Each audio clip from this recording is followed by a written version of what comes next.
Hello and welcome to the Filmumentaries Podcast. I thought I'd do something a bit different this week. Now, this is the first ever episode I put out. It was my full-length interview with Wolf Kahler, the actor who played Colonel Dietrich in Raiders of the Lost Ark. I did the interview for my Raiding the Lost Ark filmumentary, my feature-length thing, which ended up getting a Vimeo staff pick and going a bit viral back in, 2011? I think so, 2011. And when I brought all of my podcast episodes over to the current provider, Spreaker, I lost this episode. It also went walkies off of YouTube. So I thought it's a nice opportunity just to listen to this first episode again, see how far things have come since then, and just enjoy the lovely Germanic deep tones of Wolf. So enjoy it, and I'll be back at the end for a bit more jabbering on.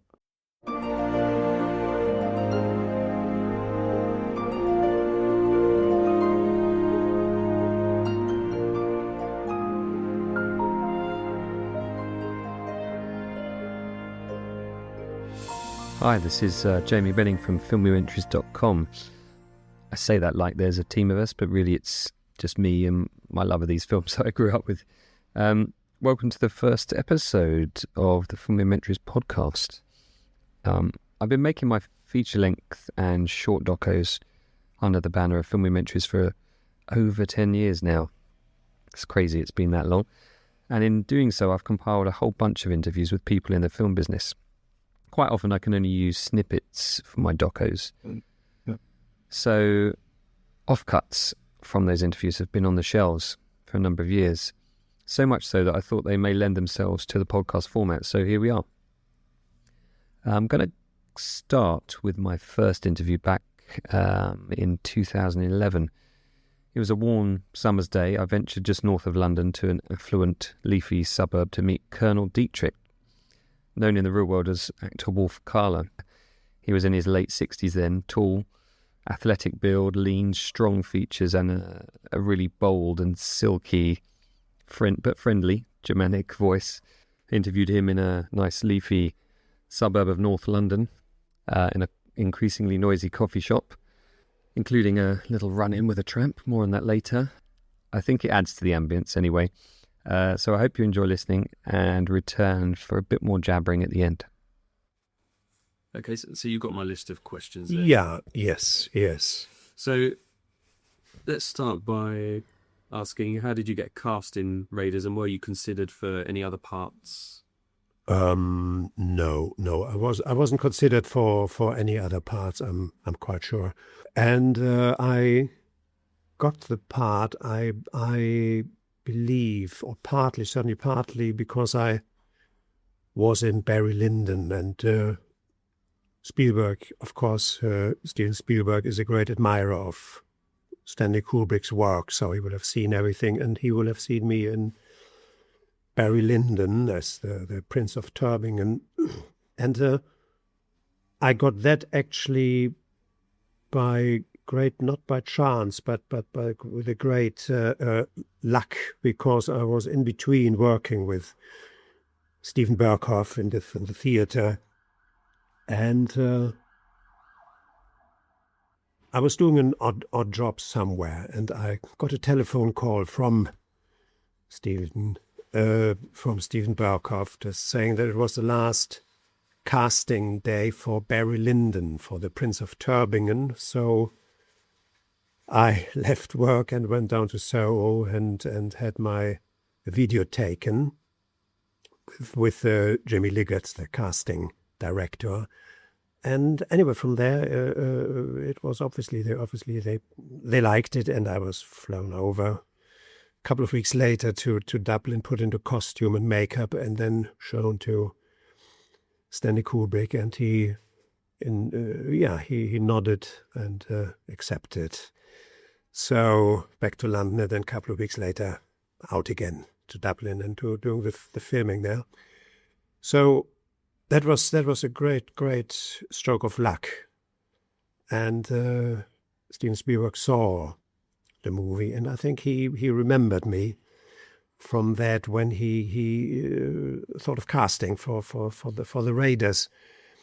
I don't know. I have actually just the year before I had done The Lady Vanishes, and I think that was released in the States as well, certainly a year before the Raiders. So he may have seen me there as well. I'm not quite sure, but I went to see him in Elstree and said hello, and then Mary Selway, the casting director, she was there as well. But I didn't have to read anything, whatever he just said. Nice to meet you. Certainly was nice to meet him, and that was it. Yeah, no, I was very lucky. I didn't suffer from any stomach problems, stomach attacks, or however you would like to call it. Lots of people, or nearly everybody, I heard, suffered from that, but luckily not me. And so in a way, it's a pity, because some of the people they kind of tell very nice and interesting stories about it, how and when they suddenly had to leave wherever they were to head for safer place. So, but anyway, I'm glad I didn't. So tell me about the face casting experience and what it feels like to see yourself melt on screen. The face casting was a little unpleasant, obviously, because you had to sit there for, I think it was roughly 20 minutes. You couldn't see anything, just breathing through 2 straws stuck up your nose, and for the plaster to set,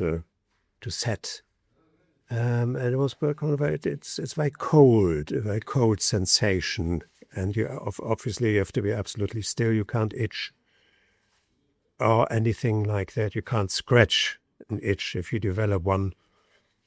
But no, it was a great relief when they took off the mask, and luckily I think the first one worked, so we didn't have to repeat it. But then again, it's a few years back, so I may be wrong there. I didn't know, for instance, or I can't remember if we had to have the mouth open as if we were screaming, or if we had it closed and then the mask was stretched into a scream. I don't quite remember that, actually. So seeing the mask later on, so we're sitting there, it looked fine, looked okay, I thought. Yeah, to see the result, that was very interesting. And especially very interesting as we 3 different actors, we screamed all very different, and Steven Spielberg remarked on that as well, and I think he called mine the kabuki style scream. So it was very interesting.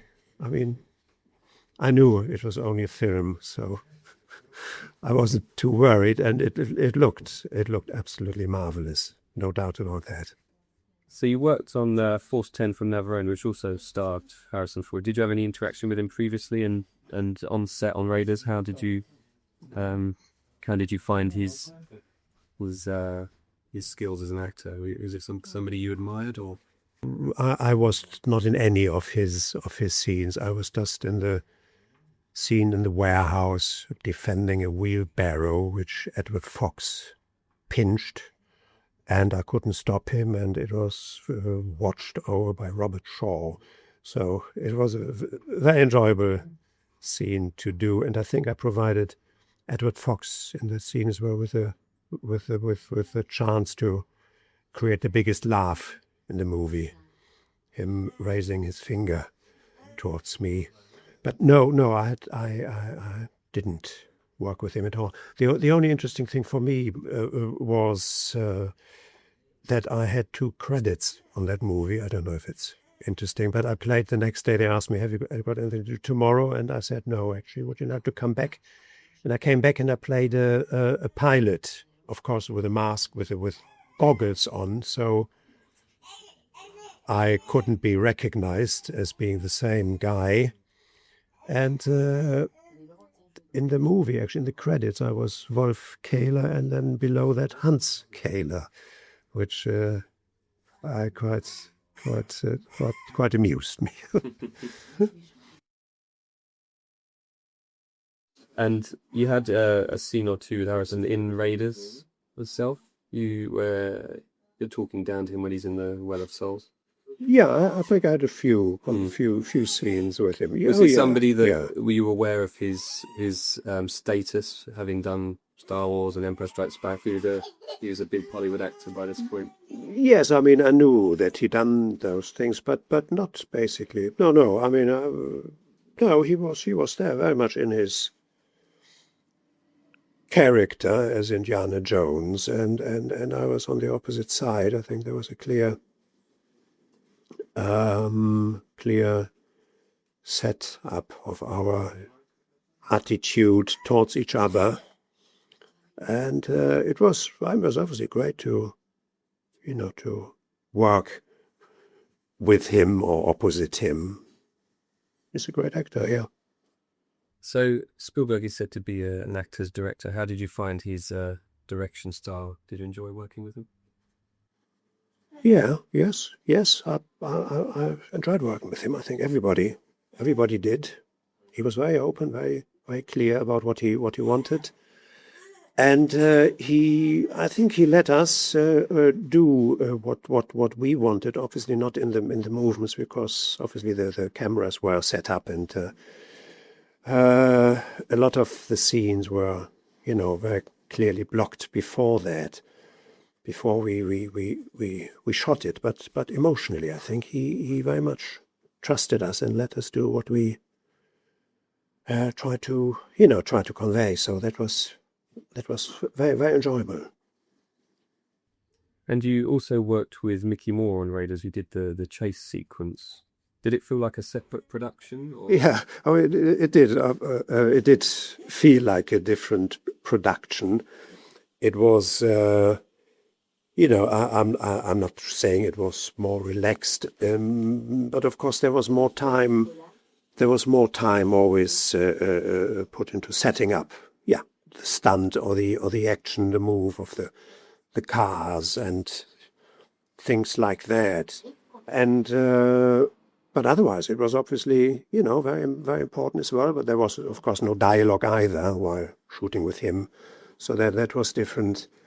And it was great to be really close to the stunt man, and Martin Grace and Paul Weston, and that was good to see them close at work. And he was a lovely director. Mickey, it was absolutely a pleasure to work with him. Yes, to get to La Rochelle, our first location, we all met at Luton and went into the chartered plane there, and not knowing anybody really, I looked at my flight ticket and tried to find my seat. And there was one by the window, but it was occupied by somebody. So I said, excuse me, but I think that is my seat. But I think I was persuaded just to take any other seat. And it turned out later on that it was Howard Kazanian, the main producer, in that seat there. But I do apologize. I had no idea. But it was a very nice, interesting flight, because Steven Spielberg went around from actor to actor and talking about the characters and how he saw them and how he thought they should be portrayed and played. And he as well talked to me as well and said, he's kind of a character. He's on the edge all the time. He has to do that, and he's desperate and this very very nervy. I think I played him slightly different later on, but he was anyway. He seemed to be very very happy with the way I did it. So it was a beautiful flight. After finishing filming in Tunisia, I had to stay on for another week. I suppose they wanted to check the rushes, everything was okay, if they needed some reshooting to be done, and I was quite eager to get home really back to my young family and things. And I think at some point in the bar in the hotel, I complained as well to Douglas Slocum. I said, "Oh, why don't they let me go? And I'm sure they can manage whatever." And Douglas Slocum, he's such a charming man. He just said, "Oh, Wolf, then we wouldn't have had the pleasure of your company here." So absolutely wonderful. And I had worked with him before as well on the Lady Vanishes and with Chick Watterson, the operator. It was absolutely wonderful being with that fantastic crew again, and as well with the first assistant director David Tomlin. I had worked many years before that in Morocco on March or Die. So in a way, it did feel like being at home with that fantastic crew. So when you first saw Raiders, what kind of impact did it have on you? I didn't see it on the big cast and crew showing. I was somewhere outside the country doing some other film. But actually my brother managed to see it. He happened to be in England at the time, and he enjoyed it very much. And when I first saw it, I enjoyed it as well from A to Z. It was just one huge, fantastic ride. Very, very exciting and enjoyable. No doubt, as I read as well somewhere recently, one critic saying there will never be a film again like The Raiders of the Lost Ark, and I believe that. So did your appearance in Raiders lead to any other projects? I've seen that you've worked with Spielberg on a Spielberg production of Band of Brothers. Did the work on Raiders lead to anything else? Okay, so that moment you just heard was in a Costa coffee shop in North London, chatting to Wolf, and a presumably homeless gentleman went into the bathroom moments before, and he then came out, looked me in the eye, and he just smacked my microphone that I just bought for several £100 off the table and onto the floor, and we caught a bit of that recording. Wolf had already had an interaction with the same gentleman earlier that day, so I'm not sure entirely what was happening there, but it certainly added some tension to the situation, the first time I'd ever interviewed anybody. Anyway, he didn't hang around. He hit the microphone to the floor and ran out, and that was the last we saw of him. Okay, so did your appearance in Raiders lead to any other projects? I see that you worked with on a Spielberg production, Band of Brothers.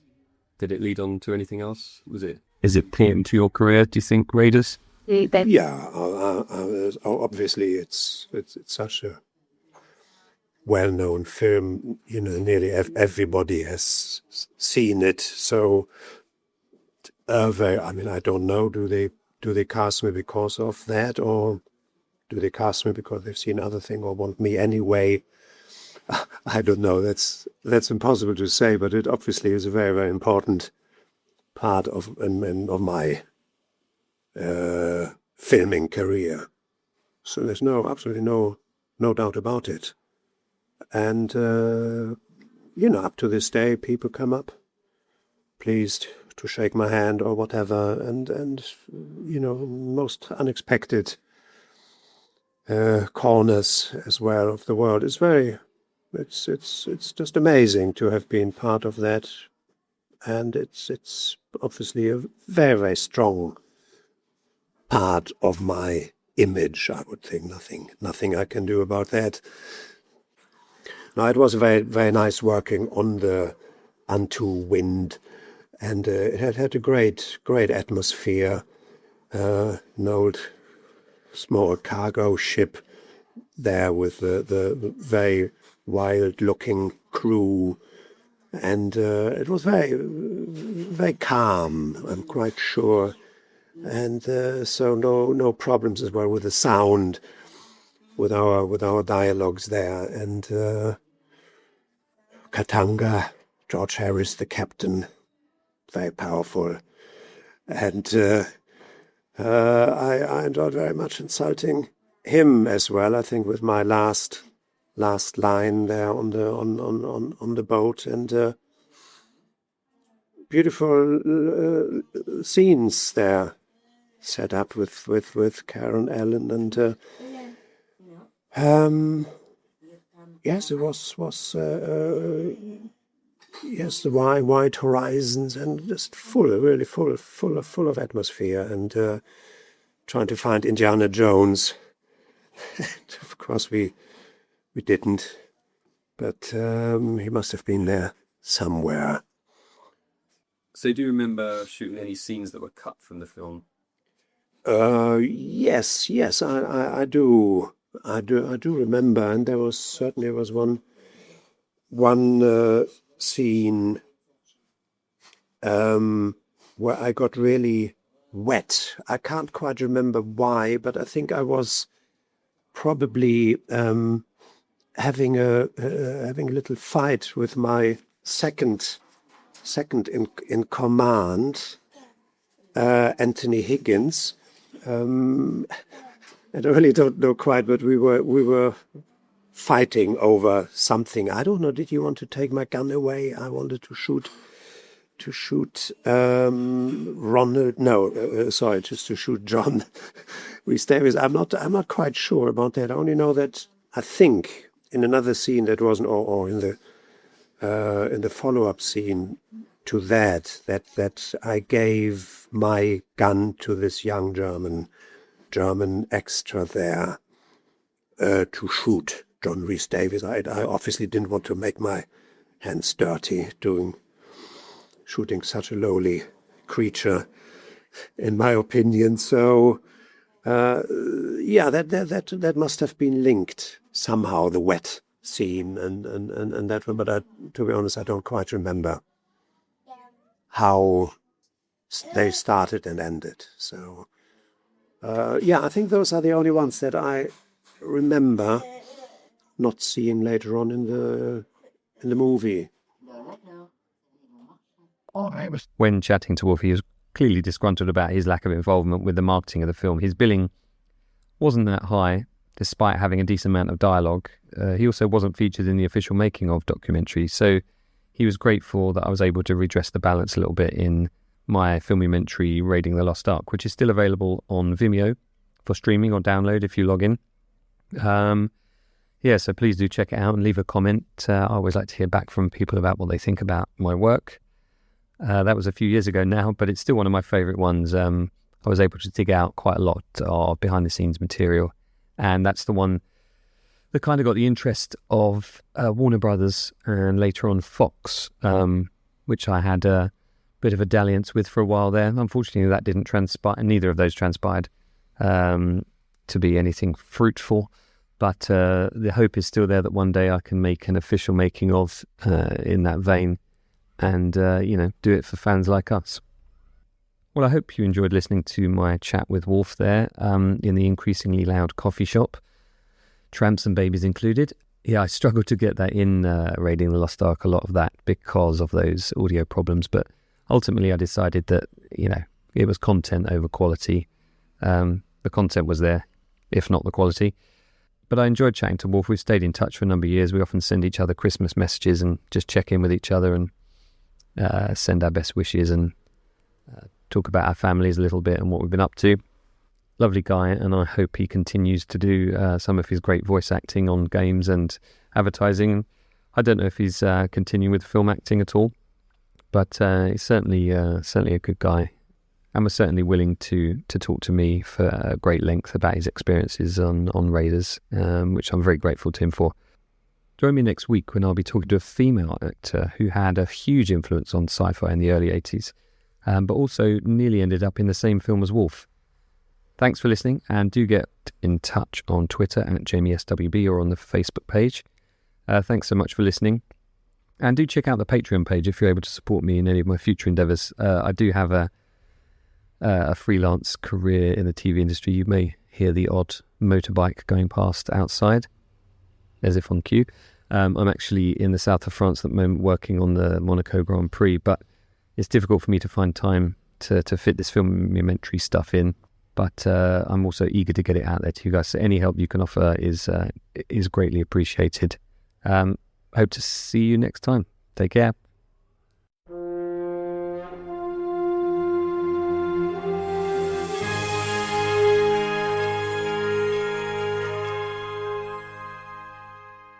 Well, I hope you enjoyed my chat there with Wolf Kahler. Not the ideal audio environment. It was the first interview I'd ever done. I didn't know anything really. I kind of knew at the time that babies crying and cups and saucers clanging would mess up the recording, but it's what I had to work with. But I hope you enjoyed it anyway. Thanks for joining me, and look out for 2 more episodes next month of the Filmumentaries podcast, and I hope you can join me again.